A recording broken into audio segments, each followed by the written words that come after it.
Good morning ಎಲ್ಲರಿಗೂ ನಮಸ್ಕಾರ. ಇತ್ತೀಚಿನ ದಿನಗಳಲ್ಲಿ ಯಾರನ್ನೇ ಕೇಳಿದ್ರು ಬ್ಲಡ್ ಕೊಲೆಸ್ಟ್ರಾಲ್ ಅನ್ನೋದು ಜಾಸ್ತಿ ಆಗೋಗಿದೆ. ಈ ಬ್ಲಡ್ ಕೊಲೆಸ್ಟ್ರಾಲ್ ಜೊತೆಗೆ ಬ್ಯಾಕ್ ಪೇನ್ ಕಡಿಮೆ ಮಾಡುವಂತಹ ಮೆಂತ್ಯ ಮುದ್ದೆಯನ್ನು ನಾವು ಡೈಲಿ ಮಾರ್ನಿಂಗ್ ಬ್ರೇಕ್ಫಾಸ್ಟ್ಗೆ ಮಾಡ್ಕೊಂಡು ತಿಂತಾ ಇದ್ದೀವಿ. ಸೊ ಇದ್ರ ಜೊತೆಗೆ ನಾನು ಯೂಸ್ ಮಾಡ್ತಾ ಇದ್ದೀನಿ ಪ್ಯೂರ್ ದೇಸಿ ಗೀ. ಇದು ಪ್ಯೂರ್ ಹಳ್ಳಿ ತುಪ್ಪ ಆಗಿದೆ.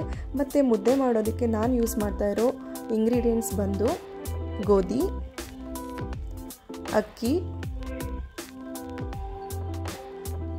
ಮುತ್ತಿನ ಜೋಳ, ಬಾದಾಮಿ,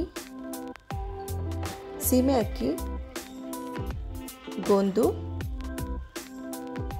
ಮೆಂತ್ಯ, ಫ್ಲ್ಯಾಕ್ಸೀಡ್ ಜೊತೆಗೆ ಕುಂಬಳಕಾಯಿ ಮತ್ತು ಕಲ್ಲಂಗಡಿ ಬೀಜ ಇದೆ, ಕಸ್ತೂರಿ ಬೀಜ, ಜಾಯಿಕಾಯಿ ಮತ್ತು ಬಜ್ಜೆ, ಫೈನಲಿ ಉದ್ದಿನಬೇಳೆ.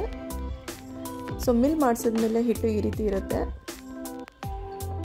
ಮುದ್ದೆ ಮಾಡೋದಕ್ಕೆ ನಮಗೆ ಎಷ್ಟು ನೀರು ಬೇಕೋ ಅಷ್ಟು ನೀರನ್ನ ಇಟ್ಕೊಂಡು ಅದಕ್ಕೆ ಒಂದಚ್ಚು ಆರ್ಗ್ಯಾನಿಕ್ ಬೆಲ್ಲನ ಹಾಕ್ಕೊಂಡಿದ್ದೀನಿ. ಬೆಲ್ಲ ಕರಗಿ ಈ ರೀತಿ ಕುದಿ ಬಂದಮೇಲೆ ನಿಮಗೆ ಎಷ್ಟು ಹಿಟ್ಟು ಬೇಕೋ ಅಷ್ಟು ಹಿಟ್ಟನ್ನ ಹದವಾಗಿ ಹಾಕ್ಕೊಂಡು ಮುದ್ದೆನ ತಿರ್ಕೊಬೇಕು. ಸೊ ಈ ಮುದ್ದೆ ತುಂಬಾ ಹೆಲ್ದಿ ಇರೋದ್ರಿಂದ ಬ್ಲಡ್ ಕೊಲೆಸ್ಟ್ರಾಲ್ ಮತ್ತು ಬ್ಯಾಕ್ ಪೇನ್ನ ಕಡಿಮೆ ಮಾಡುತ್ತೆ. ಹಾಗೆ ನೀವು ಕೂಡ ಹೆಲ್ದಿ, ಫಿಟ್ ಆ್ಯಂಡ್ ಫೈನ್ ಆಗಿ ಇರಬೇಕು ಅಂತಂದರೆ ಡೈಲಿ ಮಾರ್ನಿಂಗ್ ಬ್ರೇಕ್ಫಾಸ್ಟ್ಗೆ ಮಾಡ್ಕೊಂಡು ತಿನ್ಬೋದು. Thank you.